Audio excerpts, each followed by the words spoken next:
right, here we go. Welcome to the show. Welcome to Invite Sent. Hey, my name is Bubba Gaddard. I'm so glad you're here today. We are streaming on multiple platforms. I always have to look at my list because I forget. We are on Twitter, Facebook, Twitch, YouTube, LinkedIn, as well as Guild by Ritual Motion. You can check out all those. There is a link tree to see all those. But I've got an amazing guest today. Someone who is like an expert upon experts upon experts. And I'm going to bring in our very special guest today, Miss or Mrs. What I don't know what the terminology should be. I don't know. I don't know how it works anymore. Carrie Robison, how are you, sir? Robison. I'm well, thank you for having me here. And I don't know which one it is either. So I'll go by Miss. We'll just do that. Cool. We'll do that. I'm fine with that. Sounds good. Well, tell us who you are first, and Yes. I'm gonna ready up on a show while we're doing that. So if you want to ready up. Sounds good. So this will be the last moment that I can actually focus on answering your questions. So good to know. So I am Carrie Robison. I am the Director of Industry Affairs over here at ESA, which primarily means I handle our research and our membership, along with a handful of other things. Okay. Awesome. Well, we are going to jump into a game of Fall Guys. Are you ready for some Fall Guys? As ready as I'll ever be. Go ahead and ready up. We'll play some solos to get warmed up, and then as we get in there, hopefully I'll get some questions geared up and ready. Let's do this while we're waiting. Carrie, what was your go-to game growing up? So my parents deny this, but I wasn't actually really allowed to have video games when I was a kid. We didn't really have video games in the house much, but of course there are things like I always went over to my friend's house to play on her Nintendo and then her Super Nintendo. But I think the first game that I remember playing in our house was Freddy's Rescue Roundup, and then kind of those Windows staples. Chips Challenge was near and dear to my heart when I was a kid, for sure. Tell me about Chips Challenge. It was just one of those, I think came out in like the late 80s, early 90s, I think late 80s. And it was just, it sort of like came with Microsoft Windows, but was amazing. It was kind of on like the level of pinball as well, which I also liked that Microsoft pinball. Yeah, I guess I never saw that one on Microsoft. You were played a ton of clearly Solitaire. missing out. Solitaire and the like 3D rocket pinball. Or what was that? There was a pinball. There was a pinball. What was that called?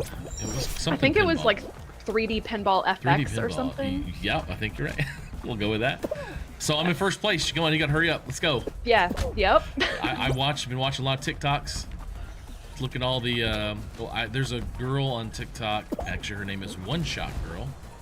And somebody in the esports industry actually is a relative of hers. I can't quite remember, but she absolutely destroys these maps. So now your parents didn't allow you to play.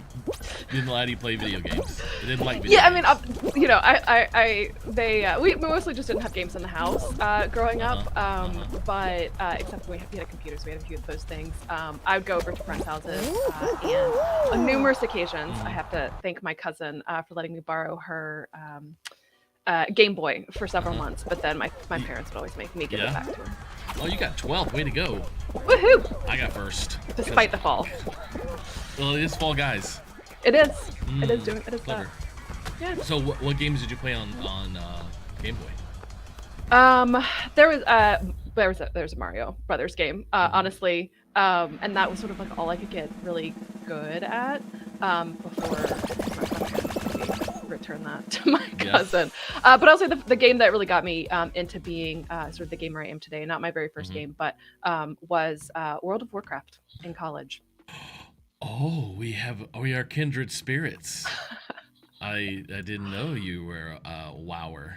Okay. I have not played in a few years, I admit, although same. I do tend to go back every sort of Christmas. I always get that burning urge to spend my Christmas break playing WoW. But yeah, for sure. 100%. Undead Warlock. Oh, I like that. I like that. Now, I started playing back in December of 04. when it first came out, and I was never a raider. I didn't get into it that far, but I always created a new character every 6 months. So I've played every version, and I love Undead Warlock, probably one of my favorite. We're gonna have to play that next time. I don't know how that would work. We might have to. We can create characters together on trial accounts, so we don't have to spend money. Yeah, exactly. We're not like we're gonna get to level 15 in the game. Or whatever. My best friend, he paid for my World of Warcraft account for like years because I'm selfish. Let's just be honest. So that actually happened to me too. Oh my gosh.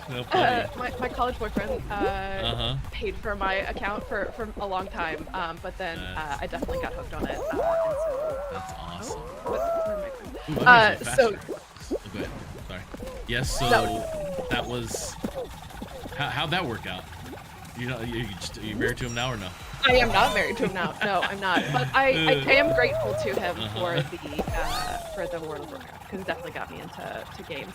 And I wouldn't be where I am now, and I wouldn't be married to my actual husband if it weren't for video games. So. I hear a story going on.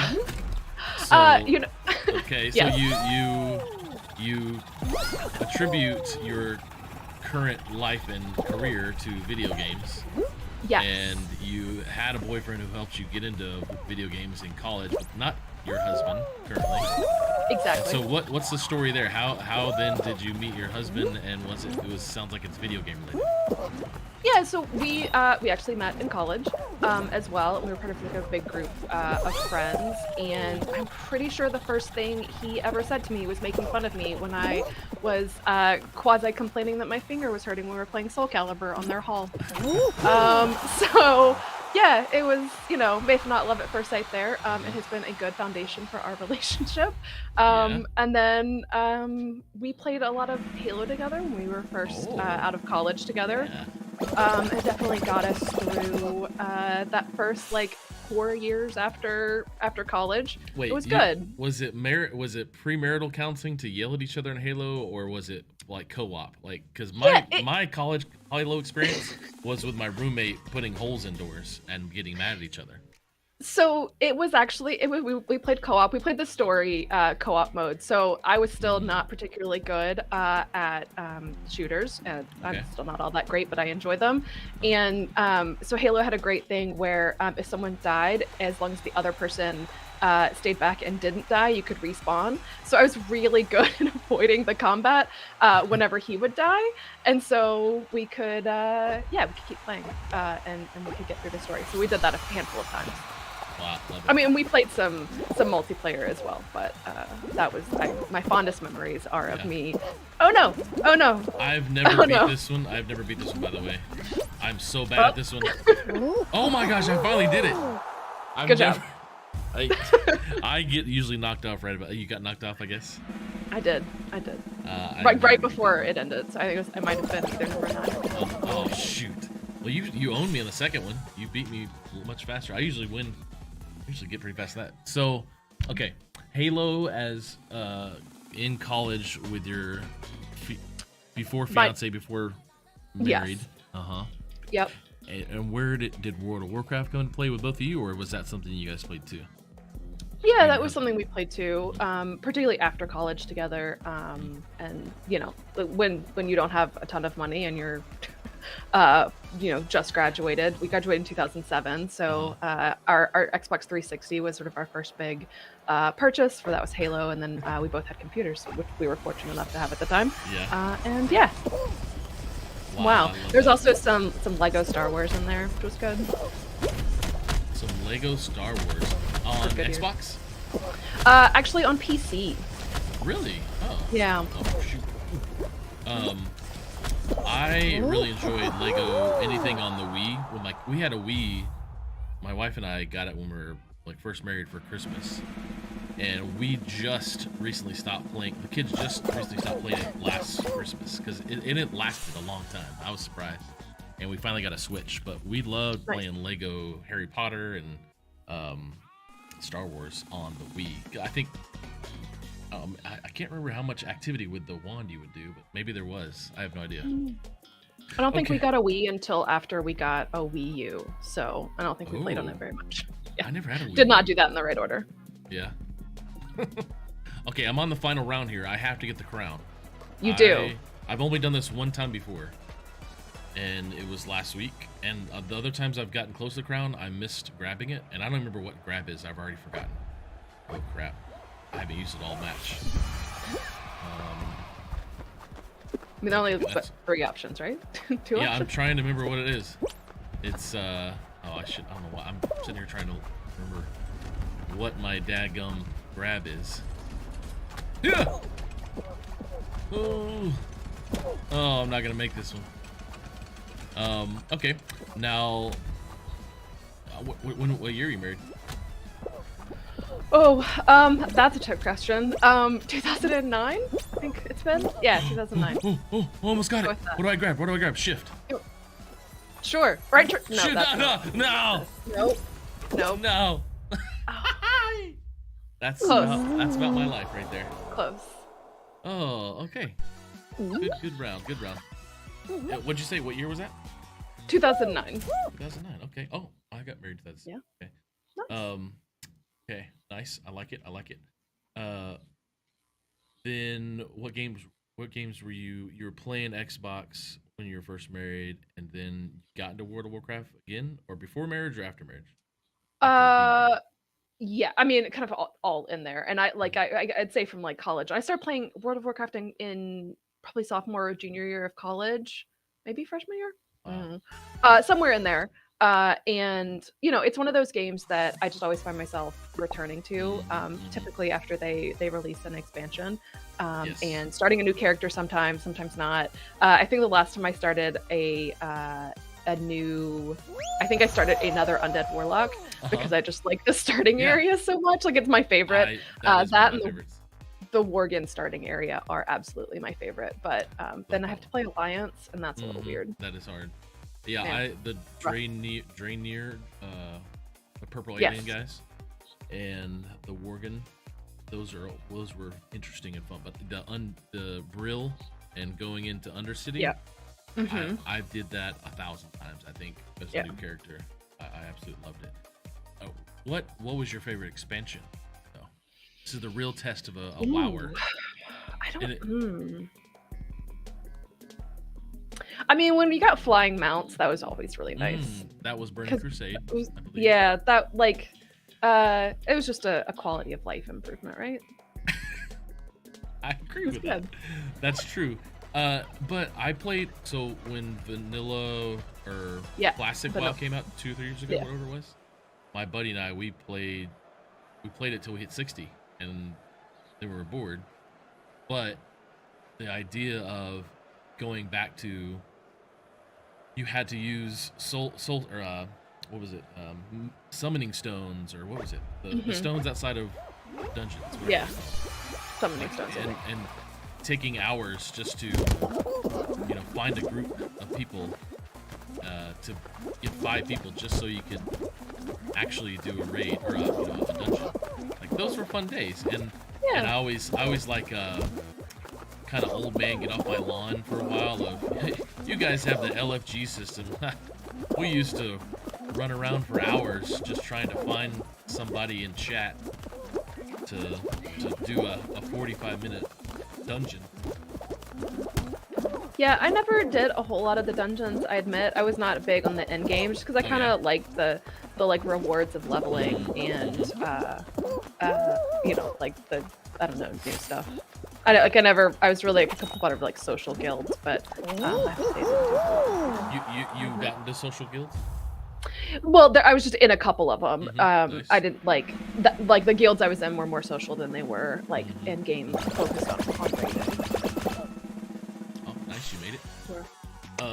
Yeah, I definitely did like the guild aspect, but I couldn't join one. It was like, hey, we're meeting at 4 a.m. Right? We're gonna run a raid for 7 hours. Everybody get on Ventrilo and for Discord, and I always get yelled at by some 17-year-old or some 40-year-old. That's a thing. Okay, I haven't done this in a while, but from what I remember, you have to remember what is on the image on the Jumbotron, and then go to that, I believe. Yes. Okay. Otherwise you fall. So, what we gotta look and see what we see here. No. What? This doesn't. I don't even know what I'm supposed to do. Lied to me, I Papa. see oranges. I thought that's what I see. Oranges. And some grapes. Oranges. Oranges. I'm on an orange, I believe. Oh wait, grapes. Oh no. Grape. Oh no. Oh, gosh. you have to. Oh no. Did you get it? Okay, you got it. Okay. I did. I'm right next to you. All right. All right. So I guess we just have to like remember where they are, and then they appear. See, on grape and banana. Grape, banana, apple, cherry. Grape, banana, grape, banana.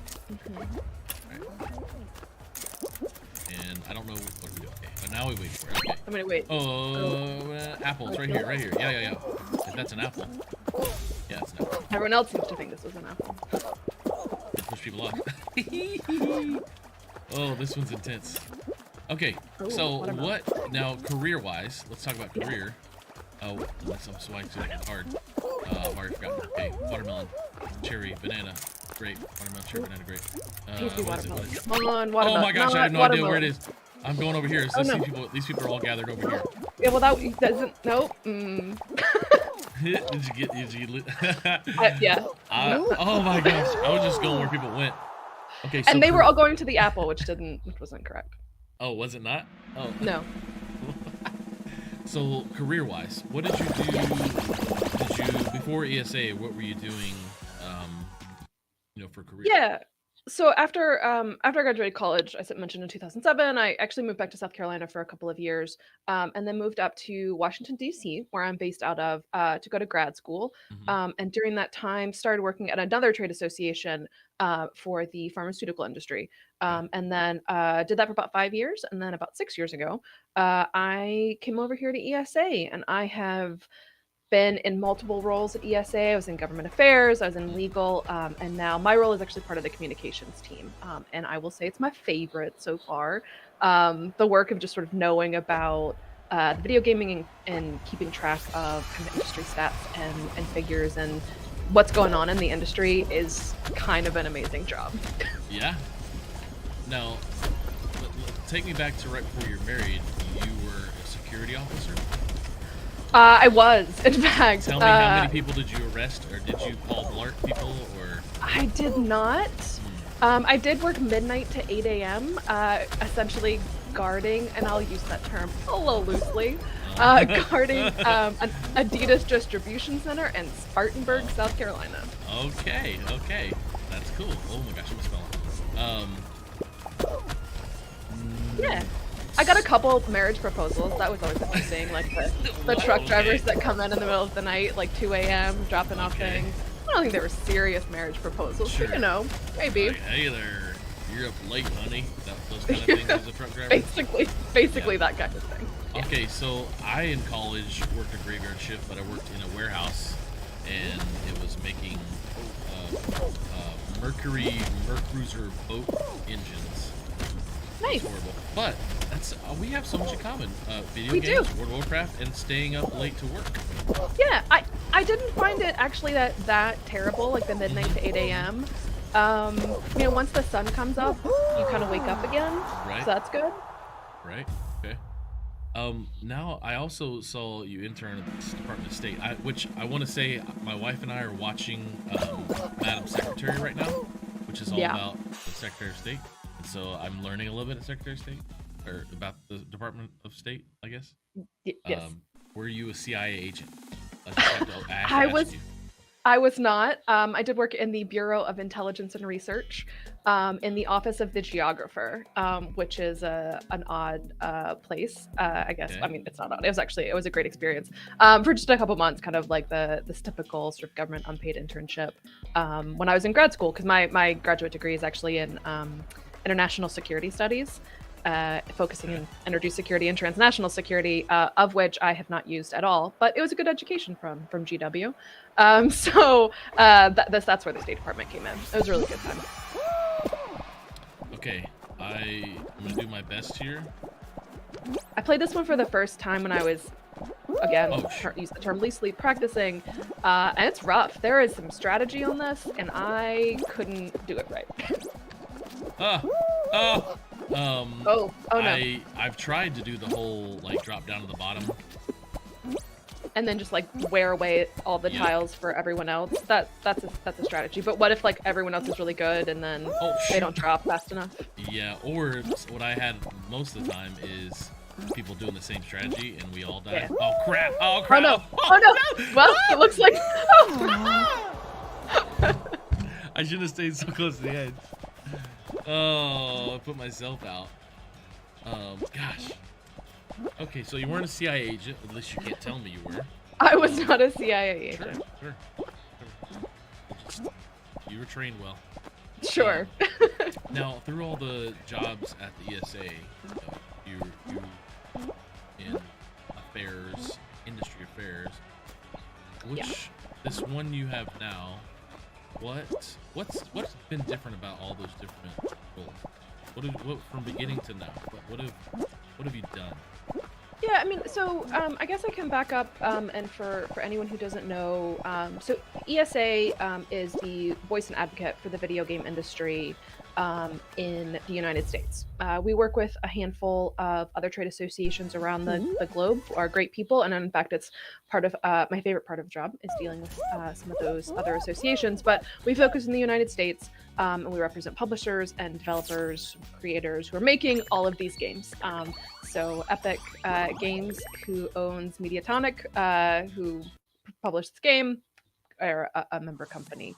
So I'd say it's all different. All of those roles are different. They sort of take what it means to be an advocate for the industry, and you really get that 360 view, which has actually been a really fantastic opportunity for me, and it's been great to see. So you have things like the government affairs side, and sort of talking to policymakers, legislators out there sort of on the road 365 days a year, talking to people. And then our legal department, sort of legal policy and regulatory affairs, they are amazing people diving deep into all of our policy issues, and doing that like really boring but really important legal analysis on a lot of these bills and legislation that's coming out of whether it's the states or Congress or any of these other policy proposals. And then here now, part of the communications department, sort of working to bring government affairs and the policy sort of a broader audience, as communicators usually do. Wow. I absolutely love it. As I look here, I don't think I'm a member of that. I just over here applied. Cool. Well, I will say you do have to be a publisher or a developer essentially to be a member. Yeah. So. No, wait. I have created a Roblox game. Well, then maybe Roblox is actually not a member, although we would love for them to be a member. So yeah, we'll talk. We can talk. I have an inside conversation with Roblox with some, maybe to get them involved with you guys. And they are, I will say, a member of our European association, and so they work over there. But yeah, they're. I mean, we do work with them in other ways. So, I'm getting. Why are you asking me questions? Sorry, not you. The game this time. Oh. Okay, so I guess I can't be it's a good game. All right, well I gotta create a game. Yeah. Ready. I mean, and we do have. I think we've got all of our members, with Roblox notwithstanding. We have members that are sort of tiny, sort of even some of them are pre release of their first game. But we've got members from like Legends of Learning. They're one of a small they're a small platform for education games. It's backed up by science and academia in math and science. They're a great platform, a great company. So we've all the way from some of our smallest companies like them, CI Games, and all the way up through kind of mid-tier companies, all the way up to the three major console makers and our top publishers like EA, Epic, for example. Yeah, so we really run the spectrum of publishers and developers and console makers. You just have to be one of those things. Yeah. So many games on Steam. There's a lot of those are members, or not as many. Not as many. You know, our membership tends to be more on the publisher side. We do welcome developers. They do tend to be on the publisher side. In a lot of ways, that's because kind of, where am I going? Nope, I've never done this before. Woohoo! Doing this now. Just going with it. Just follow the people. Oh, and are we? This is. Oh no! Oh no! Gosh, I'm down. Oh no! Squad, so we have to finish well, each of us. Yep. So I'm sorry. Oh, no worries. Oh, come on. Oh no. We're going. Okay. Oh gosh. So Legend Learning, I do really enjoy their platform and their game. They reached out to me, Foundation, a couple years ago, I guess. And I really do like their game. Oh, no. It turned me on to another group, and I interviewed him last year. Oh no! Oh gosh! Oh! Well, this is confusing. Oh no! I think I might have accidentally just knocked off one of our squad mates. That's not good. Oh, are we doing squads? Oh, we're doing squads. We're doing squad. Yeah. Hey, all right, that's fine. Oh no! Yes, I got it. Oh no, that's not good. Woo. Oh gosh, I'm on top of. Why am I on top of the tube? Yeah, that doesn't seem like the correct place to be. I was on top of the tube. I'm with you. I'm right next to you. How did? I'm going down to the right. Into this one. Woohoo! Okay. So 2 of us have finished. Okay, good. Come on, Mom. Get over there. Almost there. Woohoo! All right. So the gentleman, he created Mr. Gearbox's Mechanical World, I think it's called. Okay. And it's you know the game Prodigy the kids use? Of course we're I do. My kids play that. They like that because you have to answer questions. Right? And Legend Learning, the coding game, I like because I learned how to code quite a bit just from that game. I'm not good at it, but I learned a lot. Oh, we gotta go back to games. I'm sorry, I put us on squads. I meant to put us on duos. No worries. But those people. We were not the weakest link. Yeah, so those people were terrible. You know what that like randomly makes me remember? Because like actually thinking back to the first video games that I played as a kid. Yeah. The Encarta, the game they had in the Encarta. Yeah. Like it was amazing. Yes, like the Encarta CD. Yeah, it was like a maze, and you had to go to like rooms and like answer questions. It was amazing. Wow. I learned so much that I have subsequently forgotten. Those CDs and you know, my dad worked at Radio Shack. You're back. You popped out with it. Oh. My dad worked at Radio I Shack. think I accidentally turned on. Somehow I've accidentally turned on voice chat, and I don't think I meant to. Oh yeah. Oh, here we go. I need to turn that off again. And then you hear me twice? No, I think people were hearing me and potentially, and really no one wants that. Okay.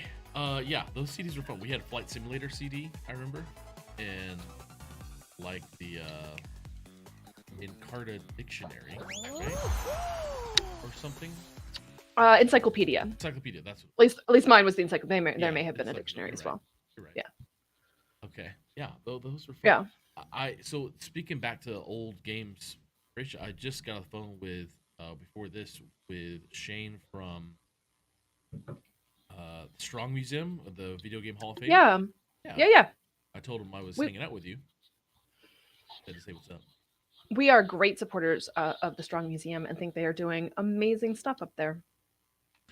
So I would love to bring you into the conversation because I do a lot of content, and right now I'm working in the industry. I'm on is esports, Scholastic side. Yes. And so we're working on this like history of esports kind of series. It's kind of like TikTok series, kind of, but YouTube series. And they have the Video Game Hall of Fame has this book, 64 Objects in Video Game History. Really good book. And it just got me on this kick of wanting to learn more about the history of video games. And Yeah. so we might be doing some stuff together that I think you need to get involved. Let's do that. Yeah. I am down. We are down. I will preemptively sign ESA up for that. Oh no, gosh. no, Oh, no, man. no. Did you make it? Did you make it? No. Oh my No. gosh, it was really steep. I I don't understand on these. Like, they're not like, they call them seesaws, but seesaws go back and forth depending on weight on them, right? And they don't seem to do that. These are just like predetermined to go in, or maybe I'm wrong. They Do they? yes and yes. But So if you gotta be the can manage to earliest stay in one the, that oh no, oh no, oh no. Oh my gosh, I'm gonna be stuck over here forever. Yeah. I am apparently really bad at jumping, so I'm just gonna go ahead and apologize for killing our squad this time. Oh, we're doing squad again? I thought I did do it. Oh, yeah, well, duo. Maybe duo. It said squad. It I only does. see one smiley face on the screen, so I think that's just you. I think we're doing duo. This will cause us a squad, because we can still be a squad, even if they're just two. We're a two-person squad. We're a pack of lone wolves. Yeah. Are you a movie fan? Oh, no. Do you like movie quotes? I like, except for video games, I think I'm actually a lot closer to an 80-year-old yelling at people and their cool pop culture to get off my lawn. And it's not that I don't like them, it's just that I'm just horribly uncool. So I like movie quotes. I cannot guarantee that I know what any of them are. I got you. Okay, you got this. Yep. I think we're gonna have Oh, no. we're gonna have to go back to solos because there's a strategy in this where you have to like hold people and play a little defense. Yeah, I don't think I'm gonna make it to the end even without falling in the next 5 seconds. So, my apologies. Oh no, there it is. So, Hey, you I got us played some eliminated. Okay, back to solos. Yeah. Yeah, that's alright. Yeah, we can do that. It was an attempt to change it. There's I see videos of really cool Oh, wait. maps. We qualified. I don't know how we qualified. Yeah, but we let's qualified. go. We're great. We're great. All right, I've never made it to level 2. You are carrying this squad, Bubba. No. If I can use a dad joke, you are Carrie. English. Okay, that's yeah. I mean, you meet all the qualifications, I hear, so you're good. Okay, so what do you? Let's talk a little future Carrie, future ESA. I know you can't divulge a lot of stuff because one, you were in the CIA first, and then two, Yep. you there's a lot of stuff going on ESA and not all out yet, or you don't know yet. So, but let's talk future. What's future for Carrie in 5 years? Well, who knows? But I can definitely, I can say, I think everyone hopefully has seen the announcement now that E3 will be back in person next year, and we're really excited about that. That's the thing on which I have, you were kindly, oh no, I fell. I have no other information, but more information that will be coming out in the next couple of months, but I think we are all at ESA, excited to all apparently, really excited about that coming back. And yeah, I mean, I think we, as an industry, as an association, we've got a lot of cool stuff coming up. I'm super excited. It's actually not the future, but we did just release our annual 2022 Essential Facts, where we really look at, no, we apparently look at people getting, no, who plays video games with the video game community, and I am happy to report that you and I are both perfectly average video game players in the United States. That's well, I'm 40. I'm a little over the average, but yes. I mean, I'm 38, so I'm also a little over the average. But the average player in the US across all ages is 33. And I think that surprises a lot of people sometimes. It does. I love. Yep. Going back to the menu because right? we did. Yeah, it's my fault. No worries. I'm gonna pull up the essential facts. Yeah, because I absolutely love what you guys do. When it comes to Thank you. Because I've actually built. I have actually built my research documents and information on how really when it comes to educating schools and educating uh, administrators, Yeah. I spend a lot of time saying, "Hey, it's not just a bunch of kids, and it's not a bunch of adults in the basement, right?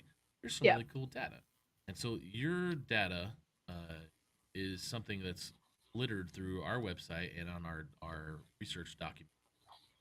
We use it. And what I loved seeing this year was that the increase of female number went from like 45 to 48. I think 44 to 48. No, 44 to 48. Like, yeah. Better. I mean, that one has fluctuated over the last Mm-hmm. couple of years. It stayed in that kind of 41 to 44 range for a little while. But yeah, 48 is, I think, actually higher than we've seen. And I think that really, speaks to people of all backgrounds. Sort of everyone is playing, men Yeah. and women, boys and girls. What I usually say that when I'm talking to people, I will Hmm. usually say, okay, out of the two genders surveyed, 48% is female. I usually use that as my language. Is there a is what what is the rationale for just two genders, or how does that work? Or you guys just not ready to? I honestly don't know how yet, or not ready for it. No, so we actually ask. We do ask. So for the most part, our survey is it's an annual survey of about 4,000 people, 4,000 U.S. consumers, representative of the online U.S. consumer, and it's 18 and over. We do ask those people a couple of questions about players in their household, and that's how we can know the actual average age across all ages and kind of the proportion of players across all ages, so the male female. But we do ask that people have an option for identifying other than male or female right now, but we're getting pretty low numbers on that. So it's of the adults, it's less than 1% who've selected that option this year. And so when you then add in the kids, it still comes out to 52, 48% when you're rounding. That is really good to know. That is, I can change my language too. Cool. Out of the two gender surveys, I could not say that. Thank you for Yeah, of being course. the person who pretty much owns this document. And right, Yeah, hopefully I can recite most of it in my yeah, sleep. right. And so then I always think about, I know Ryan Johnson at Community. He and when Nate was there at International Game Developers Association, there was this. Let's see, it was like 18% of minorities are video game creators, is what I remember hearing. It could be different now. Oh, you Hmm. know that number. I don't know the number. I don't know the number off the top of my head. Yeah, And so we then can go with that. I remember then Ryan Johnson saying, but 83% of African American teenagers play video games. And so that's it. And we spend a lot of time on diversity, equity, inclusion, right? So these questions I'm asking are like, I want to make sure I get numbers right. I'm out there Yeah. preaching, right? And I don't know if you heard anything different on video game developers, as people are your, I guess they're you're working with publishers, not developers. Yeah, I mean, like I mentioned earlier, I'm actually trying to pull up some stats that I think I don't have off the top of my head if I can find these. Um, Yeah, so we primarily work with video game publishers. I mentioned earlier our membership doesn't preclude developers, but given kind of what we focus on and kind of and where we advocate for, that tends to align with publishers.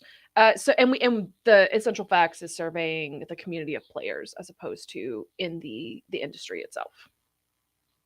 Out of all the stats, I want to ask you, what do you think is your favorite? Is it more like the relational skills? Or is there some like wow, like you? I think the average age thing is probably your wow usually conversation. I'm guessing, but It is. I think the average age, I think that the WoW ones, the ones that sort of surprise people, are the average age and that like male female breakdown. I actually had occasion when my bus was late not long ago to ride into DC to catch the metro with a woman who lives in my building who works at NASA. So that sounds amazing. But Yeah. we were just talking as you do on in our back of our Uber, and those two stats in particular really surprised her. She was probably 10 or 15 years older than I am, and just really had that impression of sort of kids, and of being pretty male dominated in terms of who plays. So I think those are really surprising for people. My favorite stat, I think, is that about half of players, I think it's 49% in our last survey, over of 65 and over, have picked up playing games in the last 10 years. So if you're counting, that means they're picking those games up in their 50s, and I just think that that's great. I think Wow. that that's the largest percentage who've only been playing for 10 years or less, except for people who are like under 18, or who are pretty young. And I think that's cool, right? Like we think of video games as being kind of kid stuff, and uh, they're not. They're people of all ages, all backgrounds, and over 65, over 55, picking these things up, and really finding that they are value add, real benefit to their lives. I love it. I really love this data. I put the link in the chat for anybody who's there to check out essential facts about video game industry. Two, what it just came out a month ago. June 7th. So yeah, So a little so over a month. a month and a week. Yeah. Um. Yeah. Okay. Uh. I, what? So I see you pull stuff from MPD Group. Do you? Yep. Which is great. I've loved using their top seller or top sold game or whatever game over the past 20 years or whatever, and it's all a lot of it's Call of Duty, Yeah. which is great. What other groups are you pulling data from, or is this surveys you guys are doing? Yeah, a little bit of Yeah, that. this is primarily the essential facts is primarily our data. We work closely with the ESRB, the Entertainment Software Rating Board. So they're the people who tell you your game is E for everyone, or E plus 10, or for teens, or 18 or plus. So we have some information from them. They work really closely with parents to ensure that parents have the information and the tools that they need to help customize gameplay play for their family. And so we do have some of that data in there as well. So how they're serving parents who are really aware of parental controls, they're aware of their ratings, and then we, like you said, we have NPD. I think NPD is really the best sort of market analysis company that for the U.S. market that we Yeah. that we work with, and really love their stuff, love their analysts, and find that their information is just great, nice value add. So we partner with them on those pieces, and then the rest of it is just from that 4,000 person survey that we do every year. What is the most surprising, or I don't know if it's even saddening? I don't know if there's a saddening one here when I look at it. I thought it would be more. Is there a surprising stat in your essential facts? I think the surprising stats for me, especially this year, have been those stats that went up last year and then didn't go down this year. I think we all know that 2020 and 2021 were unusual years for the video game industry, and in 2022 we might be returning a bit more to normal. And so, like total in 2021, we there were sort of about 20, I think 27 million active video game players. And I should say active video game players means they play an hour a week or more on any platform. And so there may be people who are exposed to video games, but we sort of don't count them as video Interesting. game player for the Okay. purposes of our survey. That hour cutoff is the requirement. So we saw a little bit of a dip in that active player, that like total Saw people that. Yeah. playing that. But there are other things that kind of stayed up and increased. So I think, again, speaking of one of the best ones, and maybe this is actually something that you have a personal experience with, is the parents playing with their kids. So back in 2020, which we ran the survey in February, so before the pandemic, we saw that about half of parents, with 55% of parents, were playing video games with their kids at least weekly. So good numbers, I think, like parents recognizing that's something their kids like to do. And then that shot up to 74% in 2021, was just crazy. And then in 2022, this year's survey, it actually went up a couple more points, so it's 77%. And there are other things like that of the people who are using games to keep in touch with people, who say their relationships are strengthened through video games, or they've met new people. The people who say they've met a spouse or significant other or a good friend through video games is like continues to go up a few percentage points. And I think even as people are kind of returning to like experiential things outside of the house, which is great, and we all love that.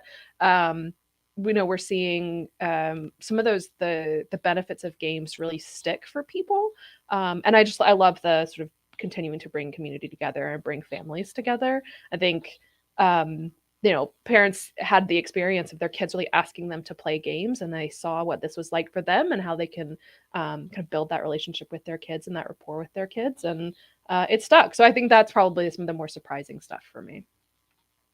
What year was the ESA founded? Oh, the tough questions. We were founded in the mid 90s. I think we're about 26 years ago now, I think. Because I've been getting on this big kick of video game history, and the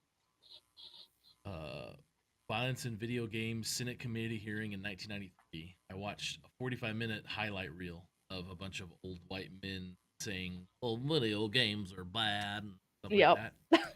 And I recall Nika Noor, who was with IGDA Foundation, and I remember her talking about first time I met her. I think there was a school shooting maybe in early 2000. So she got like, it was before Saint, sorry, Pierre. Stan Pierre Louis. I feel like I'm saying something French and I mess up. But before he was, I don't know how long has he been in leadership? It's been 2 or 3 years now. He was our interim CEO for a while, and he's with the ESA as general counsel for a while as well. Oh, okay. So I remember she had brought on his predecessor, somebody from the early 2000s, and rushed to get him on the news to speak and disprove all these. Well, video games are causing school shootings. Yep. And she just kind of, she knows how to pull strings. She was with the State Department or something as well. I can't remember what she's done all over her career, but I just got on this kick of the history of, especially how far we've come since 1993. Yeah. And they were just talking about in there, we just created the ESRB rating system in 92 or whatever it was, and how it's changed from mature 13 is what mature 18 was originally.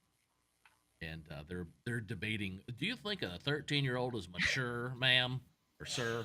And I don't know. Yes. All this stuff. This is important information to many of us in this industry. I love it. We use it. If you're out there and you need some information, please go to theesa.com and look at the essential facts. Video games. You'll come out with another one next year, I'm sure, which will have even greater. We will. We will, and we have a handful of other reports that we come out with throughout the year. We have our biannual economic impact report, which we last released in late 2020. And also, I think in your space, we have a report on the benefits of video games and education, including a little bit on esports that we released last fall. I think that was really interesting. We partnered with an organization called HEVGA, the Higher Education Video Game Alliance, to release that one. And it really looked at the like academic literature on video games and education, as well as interviews with teachers across the country, big cities, small towns, private school, public school, to kind of hear how they are using video games in education. And so we have all of those kinds of resources available at our website. That's right. It came out last October. It's right here on the screen. Benefits of video games in K-12 education. And I love the shout out I got in there, the foundation. So I appreciate that. Yes. We were in a paragraph there somewhere. And you were in our esports section. I feel like legit now, by the way. Yeah. You're legitimizing us in this case, I'm sure. No way. I've only been around for 2-3 years. I was born 2-3 years ago. I'm just kidding. So Those are yes, fat. if you're if you're out there, please check out the ESA.com. I can't tell, but I think somebody's trying to join us here. Let me see. I don't know if he has Fall Guys, but let's jump into another round here. Yeah. Finish our last game, and potentially. Oops. Put it on solo this time. Yeah. All right, we're gonna make it to the crown. We're gonna make it to the crown. Both gonna get it. Weird. Yes. You're gonna be witnessing history with me getting to the final round. I did actually get to the final round in a game like yesterday, so it was good. And it was like 4th. You didn't get anything for 4th, but I felt good about it. Hey, no, you got points for it. You did get points for it. And okay, sure. You probably get a new skin or something. I started a kind of a research paper on the bullying of skins in video games. So hey Goat, how are you doing on Twitch, by the way? What I've noticed, and this was me. I told you before the stream that I got on Twitch to join random squads and do video game character or cartoon voices. And what I noticed over the years, especially working with kids in different organizations and ministry, how even my own kid wanting the pancake skin from this game that was a crossover, and how what I noticed is I'm like way behind the crowd. Yeah? Maybe that's good. Let everyone else like fail before me. Yeah, good. They're like, oh, you have to do that. What I kept picking up on, and somebody else helped me research this a little bit, is the issue of being bullied because you have a default skill. So, okay, now I know I talk about this a lot to a lot of folks, but when I look at it, I think, okay, what about high school? We didn't have the cool shoes. Oh no! What the world? I think I almost made it. Oh no! Front. Oh no! I got second. You got it. I'll wait here. I'll hold this guy. Oh no! Like what is the fan? That doesn't seem no. I'm holding people back. Totally toxic. Oh, I see you. Oh yeah, you gotta get big fan. Ooh, there you go. Oh no. Well, that actually was a nice bump. Oh, this guy's angry. Come on. Here you go. You're only a few back. Hold 2 guys. Okay, time this one right. Don't do it yet. There you go. Oh no! Oh no! Oh no! Oh, yeah, that didn't work out very well. Okay, where are you? Okay, you got this. Oh, no. Only halfway there. There's 4. Only halfway. We're good. Really qualified. All right, you got this. You got this right now. Yes. Okay, come on. Woo. You got it. Oh, they're trying to. I feel like there should be a dash button, and there's really not. There should be a dash button. Okay, so if you remember in high school, the bullyingness of your clothes, your car, your money, and in video games, what I've noticed, especially in a game like a Fortnite or even Fall Guys or CS:GO, it doesn't really matter. They all tend to somehow form into, you don't have the new skin, you don't have the new item, so you're not cool. Yeah. And what I notice on that, then that pressures kids to get their mom's credit card to buy the battle pass on Fortnite and buy all the skins. And then you hear these crazy stories of $6,000 spent on Fortnite skins by a 7-year-old. Yeah. And I don't know. This is just stuff I talk about. This is just conversations I have, and I've never really pulled through and made an actual paper on it other than just talking about it. I don't know. Have you heard? Yeah, I mean, we don't want those situations either, right? I mean, we want to make games so people enjoy them. We don't want kids spending thousands of dollars on their parents' credit card without permission, right? I think that's one of the reasons that our work with the ESRB and ESRB's work in particular is really important in providing parents those tools, whether it's parental controls or parental gaming guides, that sort of thing, to make sure that that doesn't happen. I don't that's not good for the industry. That's not good for the kid. It's not good for the family. And we want to create these positive and inclusive and enjoyable environments. And yeah, I mean, kids will be kids. For me, it was middle school, right? But we want to provide parents with the tools that help them keep that from happening in their own households in whatever ways are appropriate for their families. We actually found, I think, some of the interesting data from them. A lot of parents do use parental controls. They have high awareness of them on their devices, whether it's on a phone or it's on a console or PC. But also families are using sort of household rules, which ESRB did some research on this for the first time a couple of years ago, and I found it really interesting that you have parents may use the actual built-in controls, but they're also having conversations with their kids and setting things and just Carrie speaking here, not Carrie as ESA, but having those conversations and building up your kids kind of abilities to make choices for themselves and self-moderate. All of those things are great because the internet's the world we live in now, right? Like I don't have anything to say about the metaverse, but that's where we're going, right? And so making sure that families have the tools to manage that for their families, I think is really important to us because no one wants that situation. Well said. I definitely love all that. And as much as we have ratings, just as much as movies, we want to give parents the tools to have conversations because let's be honest. Our generation, we had parents who, one, didn't have to have these conversations because it wasn't a thing yet, but two, didn't know how. And I feel lucky in this time of a millennial, at least to be able to know where my generation before me failed, so I can learn from it. Hopefully we can then pass. Do you have kids? Yeah, I do not have kids. We do not have kids. But I also think that sort of speaks to like the uniqueness and individualness of your family situation, right? I mean, we hear from people who like a 13-year-old is not a 13-year-old, right? The ESRB ratings, we can suggest that there are games, the T rating for 13 or older. But there are some 12-year-olds or 11-year-olds who are really mature, and parents may feel that experience is appropriate for them. And there are some 13 and 14-year-olds for whom that might not be appropriate. So like we want to provide the tools and the information so that you, as Bubba, with your kids, can figure out what works best for you. There is, come on. The ESRB, I know England, UK has the PEI, I believe.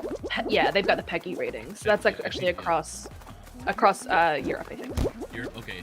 Yeah, I was wondering if you know this at all. I don't know if like Asia, do they have a system in place?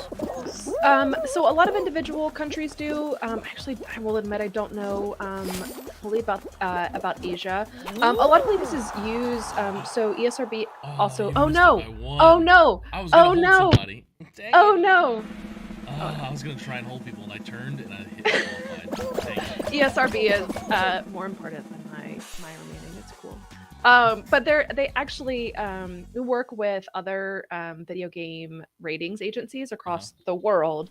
And so in each of these, they're actually are rating all of the games that are on like the Google Play Store. Apple has their own rating system, but all of these other storefronts are using this program called IARC so individual companies fill out this electronic form talking about what's in their game. It automatically rates, and then all of these individual countries around the world feed into that, and based on the answers to their question, it spits out the rating that is most appropriate for their jurisdiction. So that might be different. So obviously in the United States we have We're violence in video games kind of gets a different rating than it does in, say, Europe. But through this program, this global program together, can rate games on all of these online platforms, like thousands and thousands of games per those jurisdictions.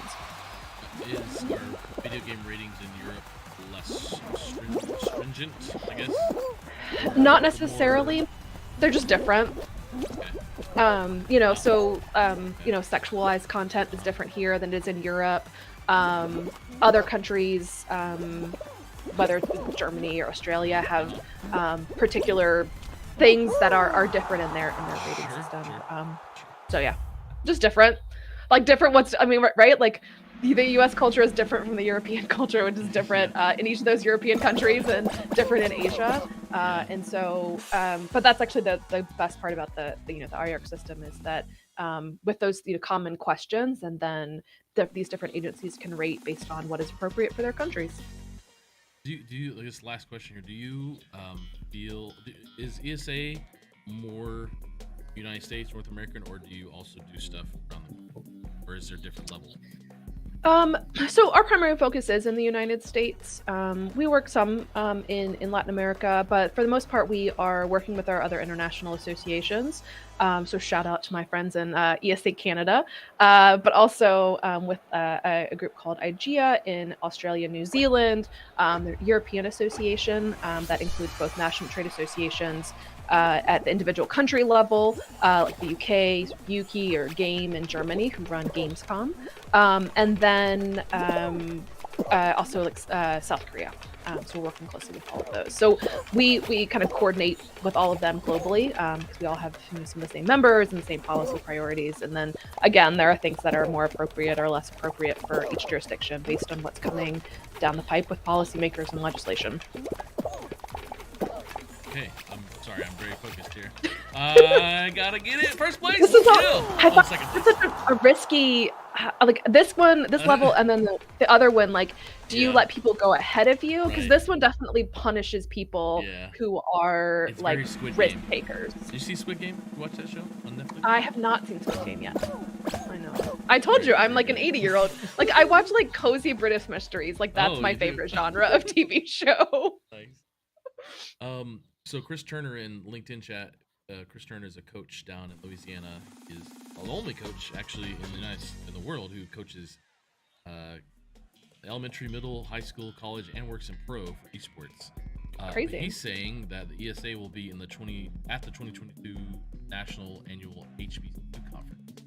Yes, I think so. Well, I mean, great. Well, he probably knows more than me. We have we've got a lot of stuff going on at ESA. That's awesome.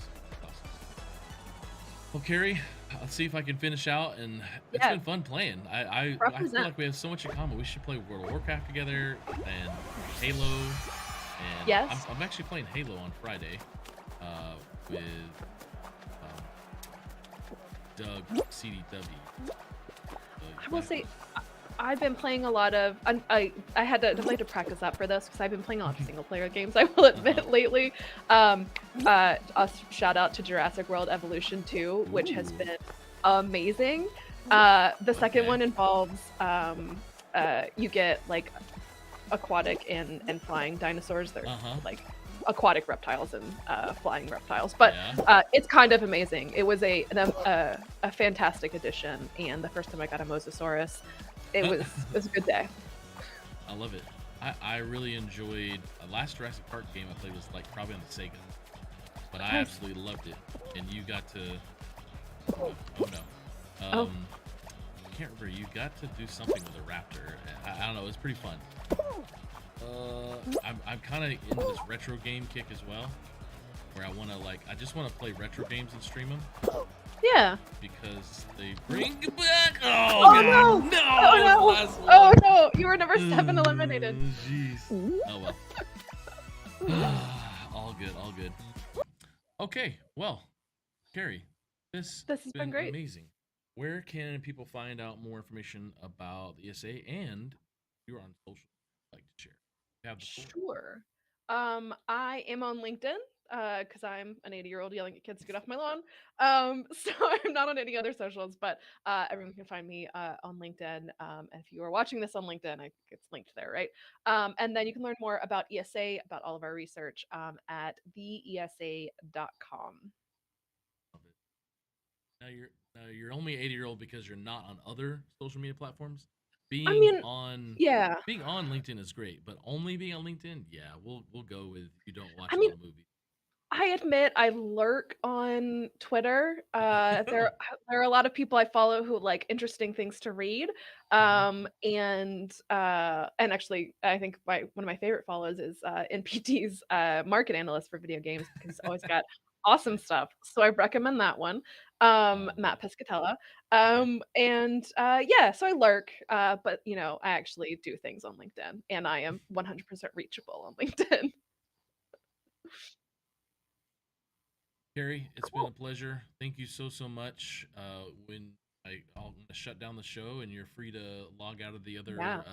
other browser, and I hope we get to do more together and maybe play some games again. Yeah, this has been great. Let's definitely do it. It wasn't nearly as terrifying as I expected, so There we I go. See, yeah, appreciate you've that. been worried for months. I've been worried for literally months. You have been. Yep. See, it's great. This is great. Yeah. Cool. All right, Carrie, Bye. stay amazing. Thank you so much. I'll see you later. Thank you. Bye. Bye. Bye. All right, everyone. Thank you so much again for being here on Invite Sent. It was an amazing time with Carrie. We played, some Fall Guys, and we're falling guys for sure. And uh, we'll try again. I'll try again next time at Fall Guys. I'll definitely want to play some more with my kids, but we'll have another episode of Invite Sent this Friday afternoon. I think it's 2 or 3 Eastern, and we're going to be playing some Halo Infinite with Doug from CDW. And then next Wednesday, we're going to have on Chris Poyer. I don't know if I'm saying that right. I'll have to double check. Going to play some Fortnite. And I probably may play some Fortnite later today with Chris Turner if he's still around. But thank you once again, Carrie, for being here. It was amazing. I really enjoyed it. I got to learn a ton. There was literally so much good information about their essential facts that I have been wanting to dive into. And of course, why not talk to the person who actually created it? So thank you, Carrie, once again. And I will see you guys next time. Have an amazing day. Stay amazing. Bye. Varsity Esports Foundation. Founded in December 2018, the Varsity Esports Foundation was created by a group of esports professionals. Our mission is to create an inclusive, safe, and aspirational network of gaming communities for all. The Varsity Esports Foundation is a 501c3 organization established to offer financial assistance to schools and to provide a pipeline for students to reach their potential through esports.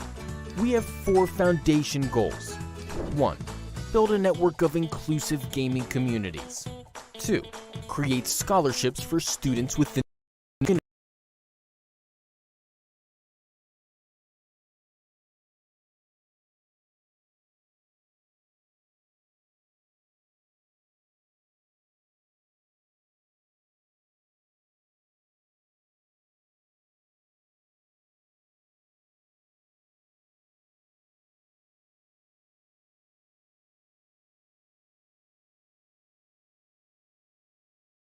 environment foundation funds to reach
Hello, my name is Christy Kester. As a public educator for the past 24 years, I have watched as interest in esports has exploded in schools across the world. Last fall, I joined the High School Esports League and helped to establish the education department. Since then, we have been working hard to integrate esports into education to create a scholastic gaming experience where students can learn, play, and compete. With our evidence-based, STEM.org-approved gaming concepts curriculum, schools can offer 4-credit classes during the school day that help improve chronic absenteeism, student engagement, and mental health.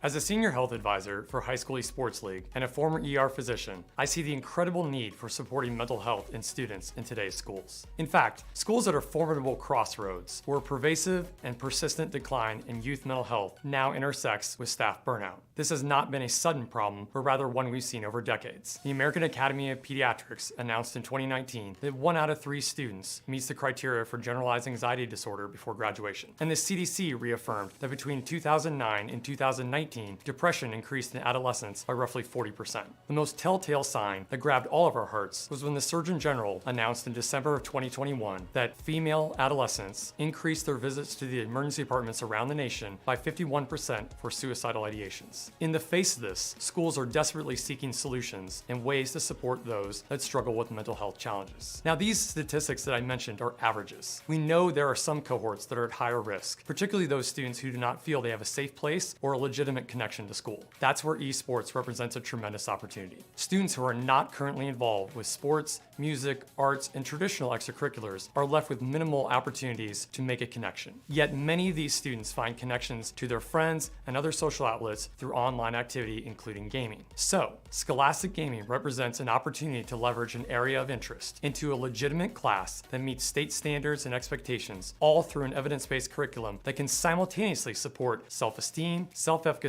and life skills in many kids who desperately need it. Hi, my name is Michael Russell. During my career as a teacher, I was fortunate enough to have the support of my administrator as I began the journey to establish the first 4-credit Scholastic Gaming course in the nation. At HSEL, we have the resources and data to help you speak with your administrators about the impact that Scholastic Gaming and esports can have for your students. We have strategies that can help you with acquiring technology and curriculum, such as ESSER funds, grant applications, and partnerships. The High School Esports League has invested significant resources in helping our education partners, and we are excited about this opportunity to help you establish Scholastic Gaming in your school.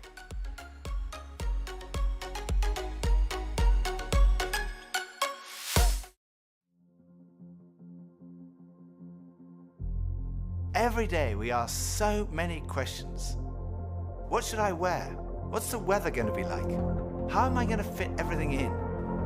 But then there are those bigger questions, like why am I here? Where am I heading? Is there more to life than this?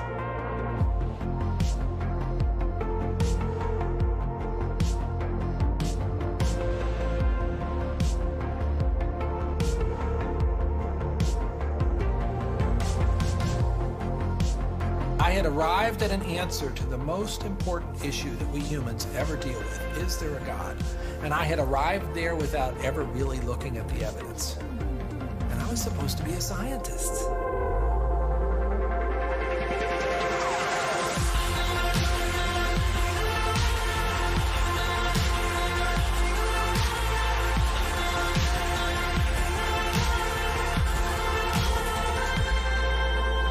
At 28, I had gotten many of the things that I thought I wanted. My girlfriend was on the cover of magazines, I had a Beamer, and I was so unhappy. It was a realization maybe that I would never find happiness where I was looking for it.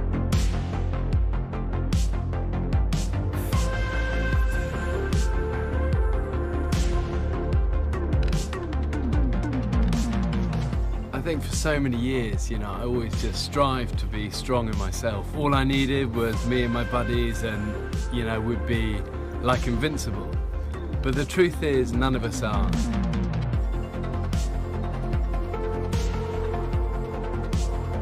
I found purpose, I found meaning, I found hope. God took something so broken and made it a beautiful art piece. Alpha is a place where you can be yourself. You can say what you think and challenge everything. No question is too complex or too simple. And what your point of view is as important as anyone else's. we are going on a journey together, an adventure to explore the questions of life, faith, and meaning.